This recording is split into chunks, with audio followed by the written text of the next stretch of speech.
बिस्मिल्लाहिर्रहमानिर्रहीम अस्सलाम वालेकुम नाज़रीन, मैं हूं मोहम्मद उस्मान मुग़ल और आप देख रहे हैं मेरा डिजिटल प्लेटफॉर्म देखने का बहुत शुक्रिया। नाज़रीन, आज दो इश्यूज़ हैं जिनके ऊपर हम बात करेंगे और दोनों ही बहुत ज़्यादा अहमियत के हामिल हैं और सोचा कि ये तमाम चीज़ें अपने व्लॉग के ज़रिए जो है वो आपकी गोश गुजार करें। एक तो जो एम्बेसीज़ का मामला है और अव्वल तो अपॉइंटमेंट मिलती नहीं है और अगर मिल जाए तो अंदर जाना काफ़ी ज़्यादा मुश्किल होता है और उस हवाले से हम देखते हैं कि जो लोग हैं उनको काफ़ी ज़्यादा मुश्किलात का सामना करना पड़ रहा है और हम देख रहे हैं कि कई सालों से उनके जो पासपोर्ट हैं वो एम्बेसीज के अंदर पड़े हुए हैं, लेकिन रसाई ना होने की वजह से वो अपने पासपोर्ट जो है वो पिक नहीं कर सकते। उसके लिए अगर आपने अपॉइंटमेंट लेनी है तो आपके पास दो चीज़ें होनी चाहिए, या तो आपके पास भारी रकूम होनी चाहिए ताकि आप नजराना जो है वो दे सकें, और उसके साथ साथ या फिर आपके पास एक अच्छी और तगड़ी सिफारिश होनी चाहिए। अगर आपके पास पैसे और सिफारिश नहीं है तो आप किसी सूरत एम्बेसी तक जो है वो नहीं पहुंच सकते और आपकी अहम दस्तावेजात जो है वो कई अरसे से वहां पर जो है वो फाइलों की जीनत बनती रहेगी। दूसरा मामला है इस्लामाबाद ड्राई पोर्ट का, और इस्लामाबाद ड्राई पोर्ट का जो मामला है उस पर बड़े अरसे से जो है वो शिकायत जो है वो सामने आ रही थी। लेकिन इसमें मुझे हंसी इसलिए आ रही है क्योंकि हम देखते हैं कि जहाँ पर जो मर्द एहलकार है वो करप्शन के अंदर जो है वो मुलविस हैं, उसके साथ साथ अब खवातीन जो है वो भी कोशिश कर रही है कि आहिस्ता आहिस्ता जो है वो इन हो और बदउनवानी के जो मामलात हैं, माली फ्रॉड के जो उसके साथ बेज़ाब्तियों के बदउनवानियों के जो मामलात, उसमें हम देख रहे हैं कि मुख्तलिफ सरकारी इदारों के जो खवातीन ऑफिसर्स हैं अब उनके नाम भी आना शुरू हो गए हैं। तो आपको ड्राई पोर्ट की जो स्टोरी है वो आपको आपकी गोश गुजार करूंगा, लेकिन उससे पहले आपको ये एम्बेसी वाला मामला बताऊं कि ये मामला है क्या। इसके लिए सीडीए की जानिब से, जो कि इस्लामाबाद का एक तरक्याती इदारा है,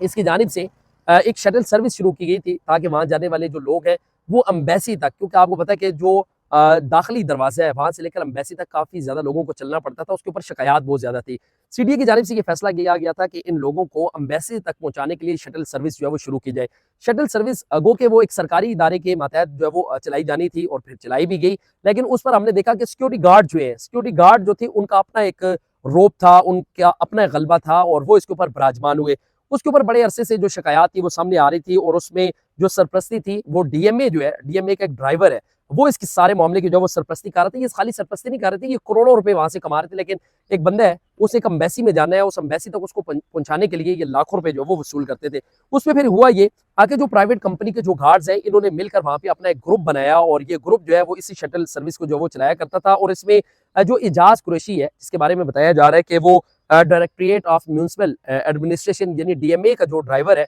वो इसमें मुलविस सारा करता धरता जो है वो इस शटल सर्विस को वो देखता था और उस पर जो प्राइवेट गार्ड्स थे वो भी उससे साथ मिलाए हुए थे। इस पर हमने देखा कि सरकारी जो इदारे हैं उनकी जानिब से भी रिपोर्ट बारहा मरतबा जो वो दी गई है कि यहाँ पर ये काम हो रहा है, शहरियों से भारी रकम जो वो वसूल की जा रही है। यानी अंदाजा करें जिस बंदे का पासपोर्ट 2 साल से वहां पर पड़ा हुआ है उससे ये 10,000, 15,000, 20,000 रुपए फी बंदा वसूल कर रहे थे और रोजाना की बुनियाद पर करोड़ों रुपए की, लाखों रुपए की दिहाड़ियां जो है वो लगाई जा रही थी। उस पर आपको एक मजे की बात बताएं कि उस पर एक एम्बेसी है, यूएई एम्बेसी ने ये कहा कि जनाब आपके जो लोग, जिन लोगों को हमारी एम्बेसी में लेकर आते हैं, हमारी तो कोई अपॉइंटमेंट होती ही नहीं है, लेकिन उसके बावजूद ये लोगों को लेकर आते हैं। अलमिया ये था कि जो लोग इनको पैसे देते थे भारी रकूम जो है वसूल करने के बाद ये एम्बेसी तक बगैर अपॉइंटमेंट, यानी अपॉइंटमेंट होती नहीं थी और ये उस एम्बेसी तक जो वो पहुंचा दिया करते थे। गुज़श्ता रोज मेरी इतलात के मुताबिक जो है वो एक बड़ी कार्रवाई की गई है इस गैंग के खिलाफ, जो कि डायरेक्टर है डीएमए की अनम फातिमा, उन्होंने जो है वो कार्रवाई की और इस कार्रवाई के अंदर जो ड्राइवर था डीएमए का इजाज कुरैशी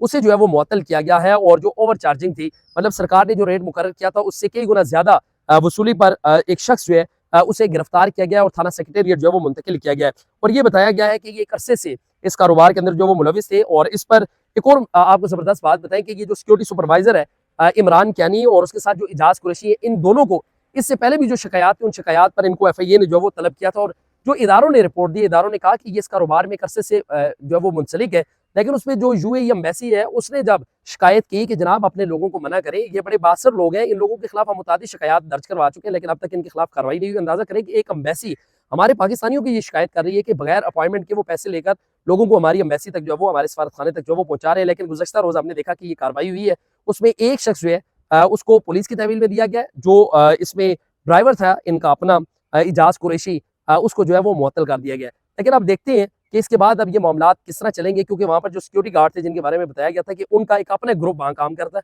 उन तमाम लोगों को हटाकर वहां पे इस्लामाबाद पुलिस को तैनात कर दिया गया है। ये डीएमए की स्टोरी थी। इसके साथ अब हम आपको बताएंगे इस्लामाबाद ड्राई पोर्ट की स्टोरी। इस्लामाबाद ड्राई पोर्ट की स्टोरी जो है वो बड़ी दिलचस्प है, क्योंकि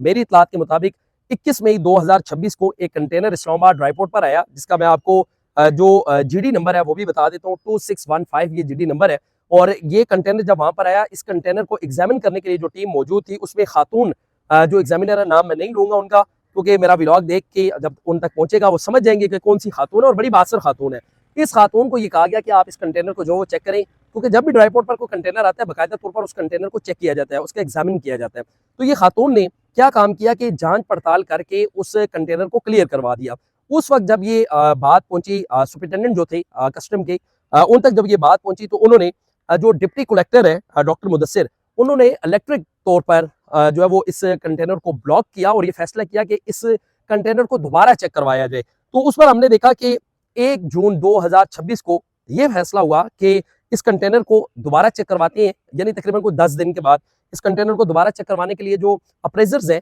2 खवातीन हैं, उनको जो वो तैनात किया गया कि आपने इस कंटेनर को दोबारा चेक करना है। जनाब जब दोबारा चेक किया गया तो पता चला कि 1 मिलियन यानी 1 मिलियन यानी कि 10 लाख रुपए का उसमें फर्क सामने आया। और वो जो पहले खातून थी जिसने इस कंटेनर का मुआयना किया था, उसने इंपोर्टर को 10 लाख रुपए का फायदा पहुंचाने की जो वो कोशिश की है। अंदाजा करें कि अगर आप किसी इंपोर्टर को 10 लाख रुपए का फायदा देते तो खुद आपने कितना फायदा लिया होगा। तो अब मामला ये था कि सारे मामले पर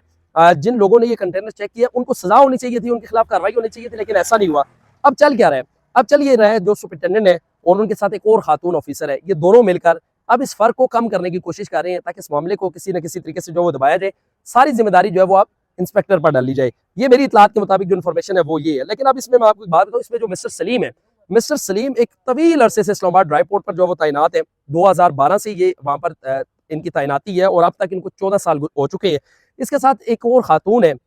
उनका नाम मैं नहीं लेता, और वो भी 2017 से वहां पर तैनात है, यानी कि वो भी तकरीबन 9 साल से इस्लामाबाद ड्राईपोर्ट पर तैनात, और ये मिली भगत से वहां पर जो कंटेनर्स हैं उनको क्लियर करवाया जाता है। साथ आपको एक और मजे की बात बताऊं कि अब कुछ दिन कबल ही इस्लामाबाद के इसी ड्राईपोर्ट पर एक ओल्ड स्क्रैप यानी कि ओल्ड स्पेयर पार्ट का एक कंटेनर आया था। उस कंटेनर को खाली करवाया, उस कंटेनर को जो है वो एग्जामिन करवाया गया था, यानी उसकी जांच पड़ताल की गई थी, उसको चेक किया गया था। उस पर हुआ गया था,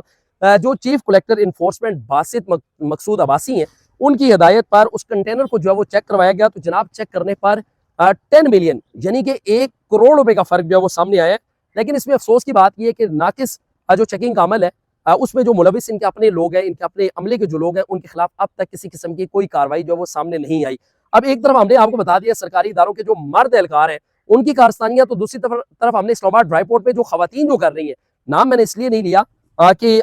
इसमें हम देखेंगे कि अगर इनके खिलाफ कोई कार्रवाई ना हुई तो अगले व्लॉग में हम इनकी जो पिक्चर्स हैं वो भी चलाएंगे और इनके जो नाम है वो भी अया करेंगे। फिर वो हम नाम जो है वो आपके सामने भी रखेंगे, आपके सामने बार बार लेंगे, इनकी कोशिश करेंगे जो तस्वीर है वो भी आपके सामने रखें कि आप देखेंगे इस्लामाबाद ड्राईपोर्ट पर जहां पर मर्द एहलकार जो है वो करप्शन कर रहे हैं, उसमें खवातीन भी आप किसी से जो है वो पीछे नहीं है। और मुझे उम्मीद है कि ये नाकिस जो चेकिंग का अमल है, जो एग्जामिनर्स हैं इनके जो एग्जामिन कर रहे हैं चीज़ों को, उनके खिलाफ फौरी तौर पर जो है वो कार्रवाइयाँ होंगी। अब देखते हैं कि इनके खिलाफ क्या कार्रवाई होगी और कैसे कार्रवाई होगी, या तो फिर इस मामले को जो है वो दबा दिया जाएगा। इस पर हम गहरी नजर भी रखेंगे। तब तक के लिए आपने अपना और अपने प्यारों का बहुत सारा ख्याल रखना है। मुझे दीजिएगा इजाजत। अल्लाह ने के बाद।